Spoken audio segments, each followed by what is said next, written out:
بسم اللہ الرحمن الرحیم۔ السلام علیکم ورحمۃ اللہ وبرکاتہ۔ طلبات کیسی ہیں آپ سب؟ خیریت سے ہیں؟ بیٹا ہم دعا پڑھ لیتے ہیں پہلے، پھر ہم سبق کا آغاز کرتے ہیں۔ آپ بھی میرے ساتھ دعا پڑھے، جب بھی آپ سبق سنیں تو دعا پڑھ کے پھر سبق شروع کیا کریں۔ رب اشرح لی صدری ویسر لی امری واحلل عقدۃ من لسانی یفقہوا قولی۔ رب زدنی علما رب زدنی علما رب زدنی علما۔ طلبات بیٹا ہم پڑھ رہے تھے شان نزول کی اہمیت اور اس کے فوائد۔ اس سے پہلے والے سبق میں ہم نے پڑھا تھا کہ قرآن پاک کی جو آیات ہیں وہ دو طرح کی ہیں۔ ایک وہ آیات ہیں جو کسی سبب، کسی واقعہ، کسی وجہ سے نازل ہوتی ہیں یا کسی سوال کے جواب میں نازل ہوتی ہیں۔ ایسی آیات جو کسی واقعے کی وجہ سے یا جو واقعہ ہوتا ہے یا کوئی سوال و جواب یا کوئی قصہ یا کوئی بات کسی آیت کی وجہ جو بنتا ہے، اس کو ہم کیا کہتے ہیں؟ شان نزول یا سبب نزول۔ اور دوسری آیات وہ تھیں جو اللہ تعالیٰ نے خود بخود، یعنی اس کے پیچھے کوئی واقعہ یا کوئی سبب یا کوئی سوال و جواب نہیں ہوتا، اللہ تعالیٰ اپنی مرضی سے خود بخود نازل فرما دیتے ہیں۔ پھر ہم نے پڑھا تھا شان نزول کی اہمیت اور اس کے فوائد، کہ شان نزول کے ذریعے ہمیں کیا پتہ چلتا ہے کہ جو اس کا مفہوم ہے، اس کے معنی ہے، اس کا جو واقعہ ہے وہ اچھی طرح سمجھ آ جاتا ہے۔ بغیر سبب نزول کے جانے آیت کا مفہوم صحیح طرح سمجھ نہیں آتا۔ جیسے کہ ہم نے پڑھا تھا کہ جیسے اللہ تعالیٰ کا ارشاد ہے وَلِلَّهِ الْمَشْرِقُ وَالْمَغْرِبُ فَأَيْنَمَا تُوَلُّوا فَثَمَّ وَجْهُ اللَّهِ، اور مشرق اور مغرب سب اللہ ہی کے ہیں، لہٰذا جس طرف تم رخ کرو گے وہاں اللہ کا رخ ہے۔ اگر اس آیت کا شان نزول پیش نظر نہ ہو تو اس سے بظاہر یہ معلوم ہوتا ہے کہ نماز کسی بھی جہت کی طرف رخ کر کے پڑھی جا سکتی ہے، سب اللہ کی ہی ملکیت ہے۔ اس طرح ہم نے اس سے تو پھر ہم نے پڑھ لیا تھا کہ یہ اس لیے اللہ تعالیٰ نے کہا تھا کہ جو یہودی تھے وہ جب آپ صلی اللہ علیہ وسلم مدینہ گئے تو قبلہ کے بدلنے کی وجہ سے وہ اس طرح انہوں نے کہا، تو اللہ تعالیٰ نے جواب میں یہ آیت نازل فرما دی کہ تمام جہتیں اللہ کی طرف سے ہی ہیں، لیکن خانہ کعبہ کی طرف منہ کرنے کا بھی اللہ تعالیٰ نے حکم دے دیا، جن سے یہ واضح ہوتا ہے کہ بہت سی آیتوں کا صحیح مفہوم سبب علم نزول کے بغیر سمجھ میں نہیں آ سکتا۔ یعنی بہت سی آیات ایسی ہیں کہ ان کا جو نزول ہے، ان کا مفہوم ہے، ان کے نزول کا جو واقعہ ہے، جو پیچھے بات ہے، جو پیچھے بیک گراؤنڈ ہے، وہ دیکھے بغیر، سمجھے بغیر آیت کا مفہوم سمجھ نہیں آتا۔ نمبر 3 ہے قرآن کریم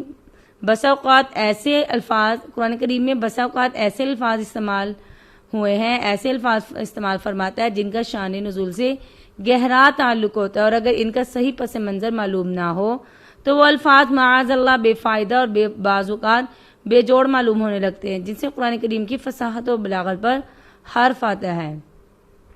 مثلا سورۃ طلاق میں ارشاد ہے واللائي یئسن من المحیض من نسائکم ان ارتبتم فعدتہن 3 اشہر واللائي لم یحضن، اور تمہاری عورتوں میں سے جو ماہواری آنے سے مایوس ہو چکی ہوں، اور اگر تمہیں ان کی عدت کے بارے میں شک ہو تو یاد رکھو ان کی عدت 3 مہینے ہے، اور ان عورتوں کی عدت بھی یہی ہے جنہیں بھی ابھی ماہواری آئی ہی نہیں۔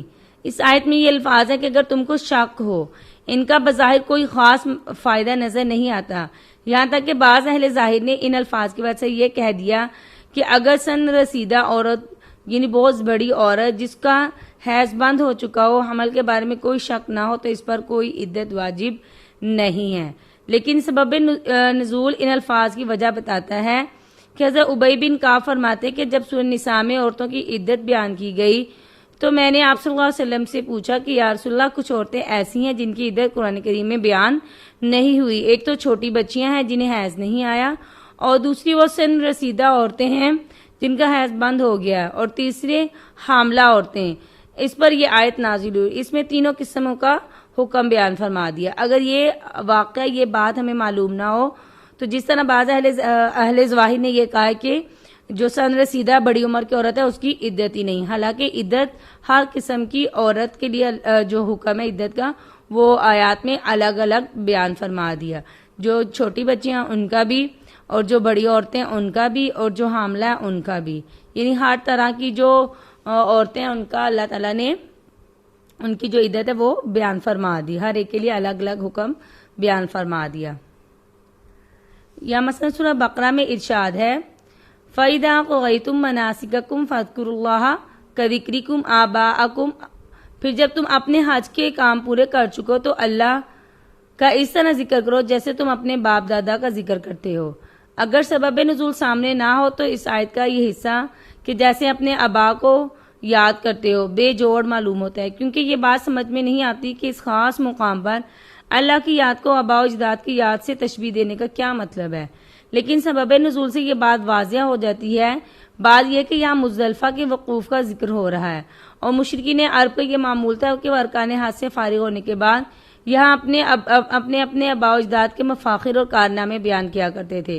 باری تعالیٰ نے فرمایا کہ اب یہاں باپ دادوں کی شیخیاں بگاڑنے کی بجائے اللہ کا ذکر کیا کرو.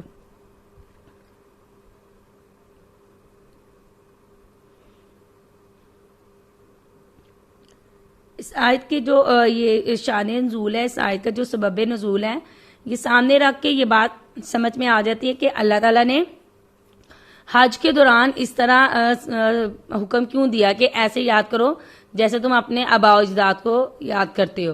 کیونکہ حج کے دوران تو ہر کوئی اللہ کی یاد میں اللہ کی طرف متوجہ ہوتا ہے.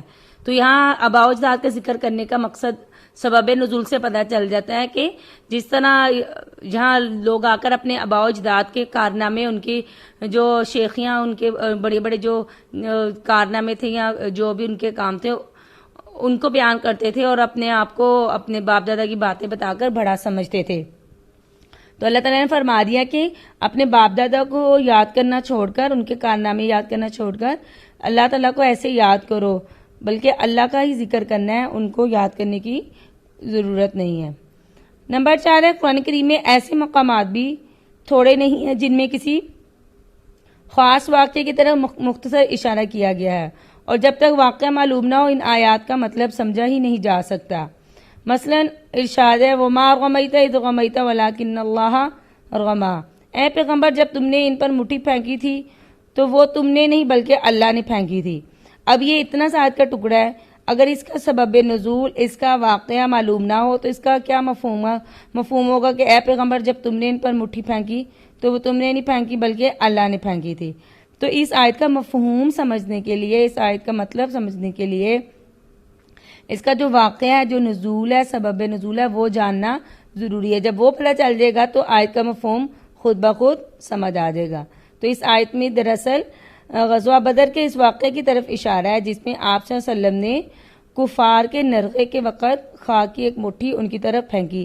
یعنی غزوہ بدر میں جب مسلمانوں پر وہ چڑھائی کے لیے آگے لشکر کے اعتبار سے بھی زیادہ تھے، قوت کے اعتبار سے بھی زیادہ تھے، اور مسلمانوں کی یہ پہلی جنگ تھی اور تھوڑے سے مسلمان اور بے سر و سامانی کی حالت میں، تو اس وقت اللہ کی طرف سے آپ صلی اللہ علیہ وسلم نے ان پر ایک خاک کی مٹھی پھینکی جس کی وجہ سے ان کا جو نرغہ تھا وہ ٹوٹ گیا.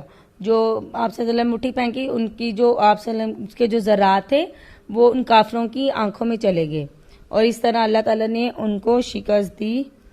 لیکن غور فرمائیں کہ اگر یہ سبب نزول ذہن میں نہ ہو تو آیت کا کوئی مفہوم باقی نہیں رہے گا، یعنی سمجھنے میں پریشانی ہوگی، سمجھ نہیں آئے گا کہ کیا مطلب ہے اس آیت کا، کیا مفہوم ہے.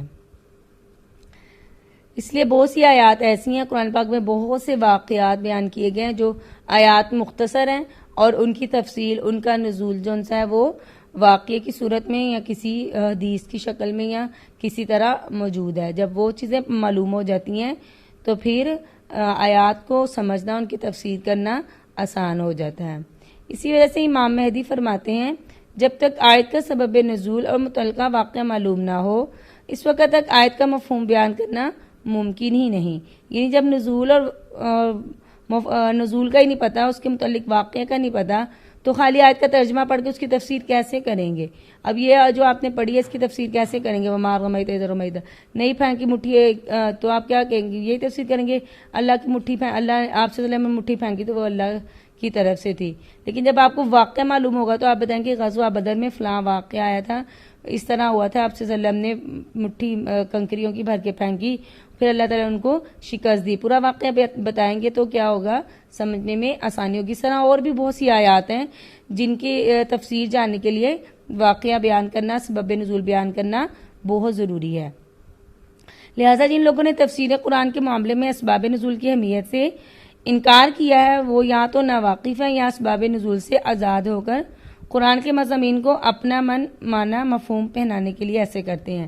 یعنی جو قرآن پاک کے سبب نزول آیات کے سبب نزول کو نہیں مانتے، اس سے انکار کرتے ہیں، کہتے ہیں کہ اس کی ضرورت ہی نہیں ہے تفسیر کے لیے، تو وہ کیا کر رہے ہیں؟ قرآن پاک کو اپنا معنی دینے کے لیے، اپنا جو من گھڑت مفہوم ہے اس کو دینے کے لیے یہ سب کر رہے ہیں. حالانکہ اسباب نزول اور کے بغیر جو قرآن پاک کی تشریح ہے، تفسیر ہے، وہ مشکل ہے اور بلکہ ایسے ہے کہ وہ ناممکن ہے، سمجھ نہیں آئے گی بات. تو اس لیے سبب نزول کے بغیر تفسیر کرنا، اس کی تفسیر کرنا مشکل ہے، اس کو سمجھنا مشکل ہے. طلبات بیٹا آپ لوگوں نے یہاں تک یاد کرنا ہے اور پھر انشاءاللہ ہم آگے پڑھیں گے. السلام علیکم، اپنا خیال رکھیے گا. اللہ حافظ.